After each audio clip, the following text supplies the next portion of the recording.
Hello everybody, my name is Dr. Mark Leiser. I'm a legal academic, and I've got some real concerns about the data protection regime in the European Union. And so I wanted to create a lecture explaining what I think is the Digital Omnibus proposed by the European Commission is actually going to do, and why this is a good thing. Now I know many of you will have seen some stuff online, or maybe you've spoken to somebody working in civil society who've explained that this is a battle between big tech and fundamental rights.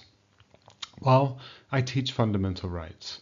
I have spoken in my entire professional career about the relationship between digital rights and digital technologies. And I think this framing is wrong. And the purpose of this lecture is to try and rectify some of that disinformation that's being placed out there about what the Omnibus does and how we can rethink what's actually going on.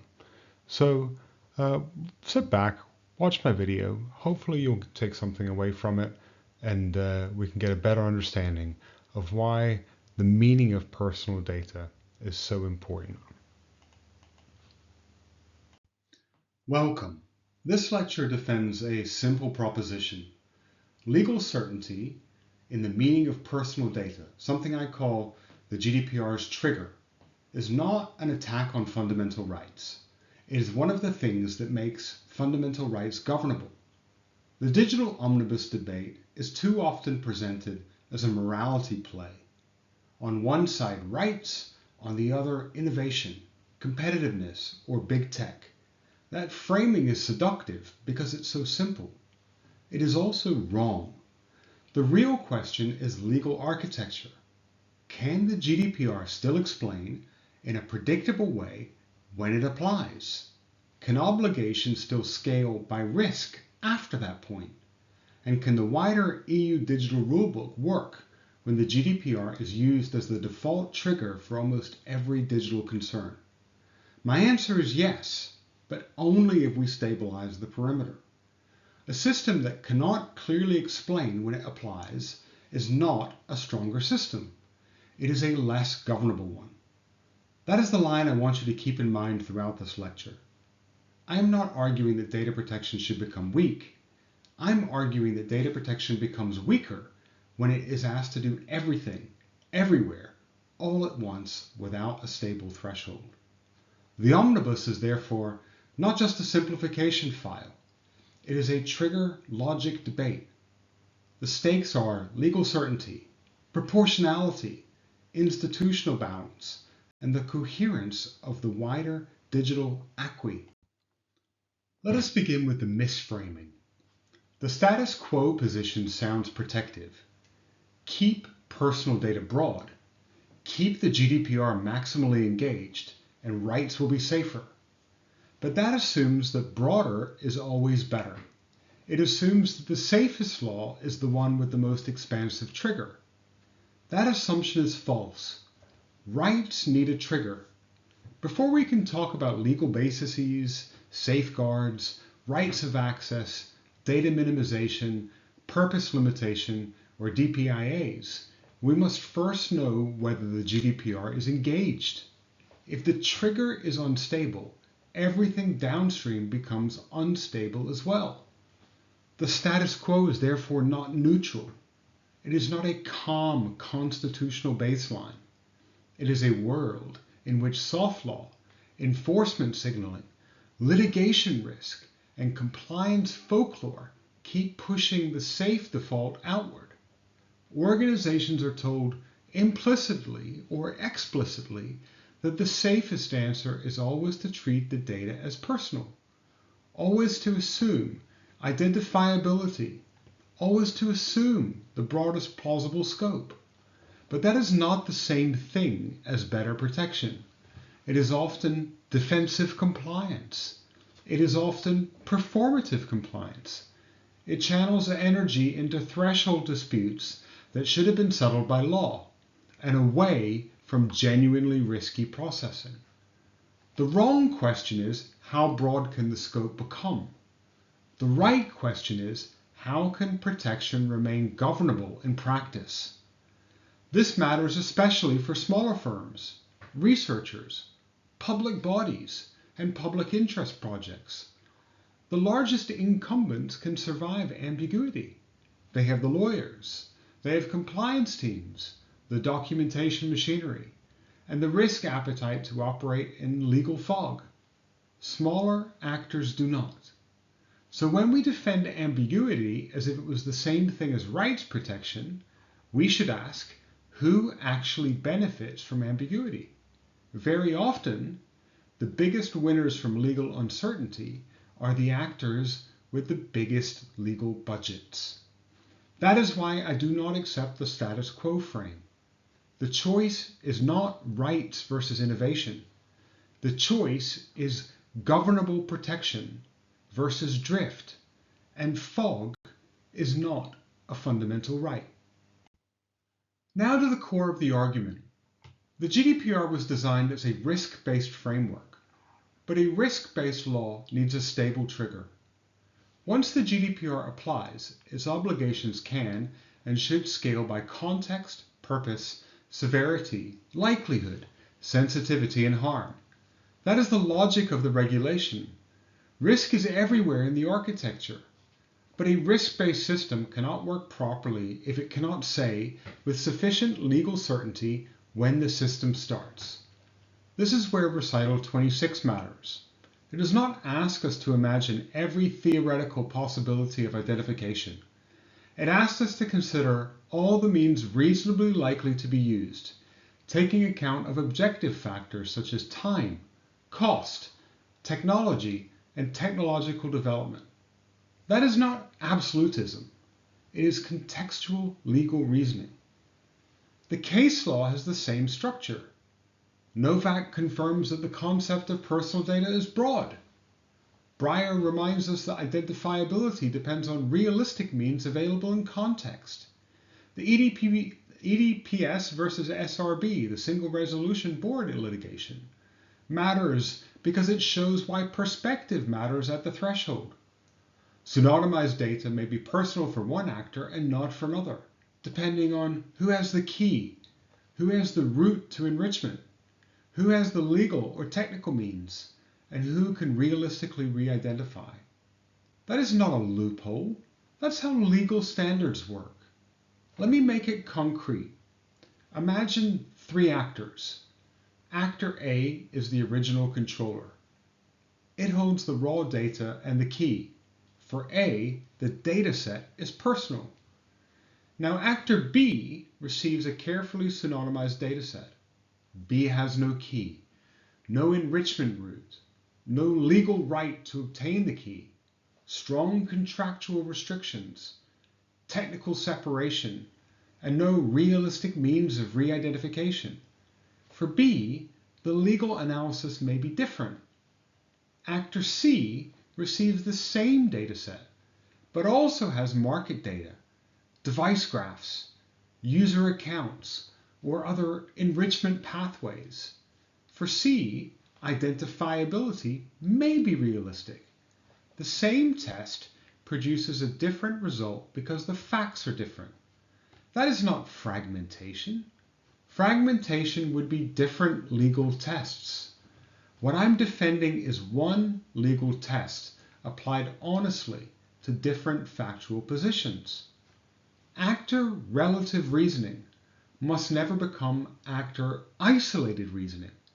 It must include realistic downstream linkage, enrichment, onward disclosure, hostile use, and anti-circumvention safeguards.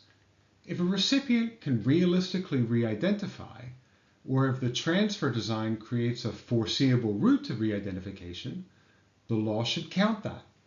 But it should not pretend that speculative identifiability everywhere, by everyone, in every possible future, is the same as identifiability in law. A boundary that counts everything is not a boundary. It's a refusal to decide. And that is why clarifying personal data is not a retreat from protection. It is a condition of protection. Legal certainty is part of the rule of law. There is another reason the omnibus trigger debate matters. The EU is already facing the same problem in other files. The Digital Markets Act is the clearest example. Under Article 611 of the DMA, a gatekeeper operating an online search engine must provide competing online search engines with access to anonymized ranking, query, click, and view data on fair, reasonable, and non-discriminatory terms. That obligation is about contestability. It's about allowing rivals to improve search quality. But it's also about privacy because search data can be deeply sensitive. This creates a hard problem. The data must be anonymized, but it must also remain useful. If anonymization destroys the utility of the dataset, the competition remedy becomes a legal fiction. If access is too loose, privacy suffers. The Commission's approach to the Google Search Data Sharing Consultation recognizes that anonymization may need technical measures complemented by contractual measures, and that safeguards should not unnecessarily degrade quality or usefulness. This is exactly the kind of thinking the GDPR trigger debate needs. Anonymization is not a metaphysical ritual. It is not achieved by saying anonymous loudly enough, nor is it defeated by every abstract possible of linkage. It is a controlled, evidence-led assessment of what a recipient can reasonably do in a defined environment under defined technical, contractual, organizational, and legal constraints. In my own DMA framing, that is why I have argued for a tiered, auditable access architecture, common tail exports for lower risk data, controlled clean rooms for higher risk slices, AI ring fencing where model access raises special risks, and an anonymization and utility impact assessment so that privacy and usefulness are assessed together rather than traded off in slogans. That's the mature position, not maximalization, not naivety, legal certainty with safeguards. So when critics say that actor relative identifiability is dangerous, I want to ask, dangerous compared with what? Compared with a system that pretends utility and anonymity are never in tension? Compared with a system in which every low-risk dataset is trapped inside metaphysical doubt? Compared with a system where regulators and courts must repeatedly recreate the trigger because the legislator refused to clarify it? The DMA example shows that real work is not choosing between privacy and use. The real work is building methods that distinguish safe use from dangerous use and lawful access from reckless exposure. Now, let us widen the lens. GDPR trigger logic no longer affects only classic data protection problems. It is now a hinge for the wider EU digital acquis. AI, research, data sharing, digital health, cybersecurity, platform regulation, digital markets. If the trigger is unstable, every project starts with a scope argument. Every research collaboration begins with a debate about whether the data is personal for every actor in the chain. Every model evaluation, safety test, dataset release, health data project, clean room, or cross-border sharing arrangement inherits the same uncertainty. That is costly, but the cost is not merely financial. It is institutional and democratic. When the law does not set the boundary clearly, the boundary is set elsewhere, in guidance, enforcement signals, risk-averse legal advice, and private compliance practice. That shifts perimeter setting away from the legislature. It also shifts power towards the institutions and firms best able to shape or survive that uncertainty. The Commission has framed the Digital Omnibus as an attempt to simplify the digital rulebook, reduce compliance burdens, and improve coherence across instruments. The EDPB and the EDPS, for their part, have warned that some proposed changes could narrow protection, create legal uncertainty, or affect other EU instruments. Those concerns deserve to be taken seriously. But here is the point: the status quo, not changing the trigger logic of the GDPR, also creates legal uncertainty. Doing nothing is not a neutral legal certainty strategy. Leaving the trigger to drift through soft law and litigation is itself a choice. So I do not defend every word of every draft provision. Some drafting may need tightening. Downstream recipients must be addressed. Anti-circumvention language matters. The role of Commission implementing acts should be treated carefully because scope setting is too important to be smuggled into technical administration.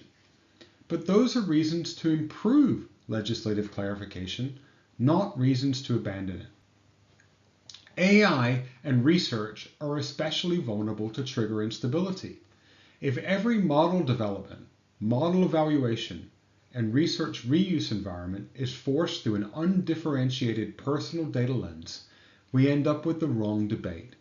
We argue endlessly about whether the data is inside the GDPR instead of asking what the real risk is, who can identify whom, what safeguards exist, and what the processing purpose is, what harms are foreseeable, and what regime is best suited to the problem. That is not a defense of reckless AI training. It is a demand for regulatory fit. The wider digital acquis needs coherence, not more trigger drift. This brings us to consent. Consent is important. When there is a real, meaningful, informed, revocable choice, consent has a role. But consent is not a universal regulatory solvent. It does not dissolve every digital governance problem. Too often, digital regulation reaches for consent because it is familiar. It is administrable. It gives the appearance of individual control. But in context of dependency, monopolies, workplace hierarchy, platform lock-in, dark patterns and deceptive design, or behavioral manipulation, consent can be the weakest tool in the box. If the harm is market power, use competition law. If the harm is manipulative interface design, use consumer law and digital fairness rules. If the harm is product safety or systemic risk, use safety law, sectoral law, the AI Act, or platform risk frameworks. If the harm is discrimination, use equality law and anti-discrimination law. And where the harm is genuinely personal data governance, use the GDPR. The fact that data appears somewhere in the chain does not mean the GDPR should govern the whole chain. Not every digital harm is a data protection harm, even when data is involved. That is not demoting data protection. It is respecting what data protection can do well. The GDPR is strongest when it governs the problems it was designed to govern: personal data processing, lawful bases, transparency, purpose limitation, minimization, security, data subject rights, and accountability. It becomes weaker when it is forced to carry every problem of market structure, consumer manipulation, labor control, discrimination, AI safety, and platform governance through the single doorway of personal data. That is why trigger logic matters. If the definition of personal data becomes the entry point for every digital problem, then every digital problem becomes a data protection problem by default. That is not coherent rights protection. It is institutional overload. That brings us to institutions. Data protection authorities are essential. I'm not making an anti-DPA argument. I'm making an anti-default regulator drift argument. DPAs need a seat at the table. They do not need ownership of the whole table. In the current environment, many hard questions are rooted through GDPR simply because the GDPR is visible, familiar, and institutionally mature. But digital governance often raises questions of labor law, equality law, consumer protection, competition, safety, media freedom, scientific research, public administration, and democratic legitimacy. Data protection authorities have expertise, but they are not labor courts. They're not equality bodies. They're not competition authorities, innovation policymakers, or general constitutional arbiters for every digital system. The EDPB should stabilize data protection law. It should not become the default regulator for every digital problem. That is why the fitness check should not only simplify obligations, it should clarify who decides what. Where a question is genuinely about personal data governance, DPA should be central. Where a question spans several rights and regimes, the institutional response should be shared. Legal certainty here is also institutional certainty. It tells actors not only what law applies, but which institution has the lead, which institutions must be consulted, and where cross-regime coordination is necessary. The legislature should set the parameter, sure. Regulators should enforce and guide within it. Soft law should not become a substitute for democratic boundary setting. That is the institutional heart of the omnibus debate. If the trigger remains unstable, DPAs and the EDPB will inevitably be pushed into more and more areas of digital governance. That may look like stronger protection in the short term. In the long term, it risks making data protection law less disciplined, less predictable, and less legitimate. Now, I want to answer some of the strongest objections directly. Unfortunately, many of these have been coming from civil society, and I take umbrage to some of the claims that have been made by these groups. One of them is that this weakens fundamental rights. No, a stable trigger is a precondition for lawful, proportionate rights protection. A right is not strengthened by making the point at which it applies impossible to explain. Foreseeability, legal certainty, and democratic perimeter setting are rule of law values. They protect individuals as well as organizations. But actor relative identifiability creates loopholes, only if it's badly designed. The correct approach is not actor isolation. It is context-sensitive realism. Count realistic linkage, enrichment, onward disclosure, access to keys, contractual circumvention, hostile incentives, and technical capability. But do not count pure speculation as if it were fact. A recipient without realistic means should not be treated as if it has the same identifiability power as the original controller or data broker with enrichment roots. The same data should mean the same legal result. No, the same legal test should be applied. That is different. Law often produces different results when facts differ. The same object can be dangerous in one context and harmless in another.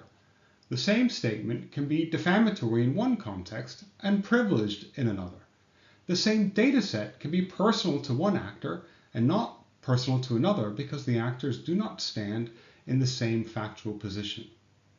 Uniformity means a common legal test, not compulsory sameness of outcome.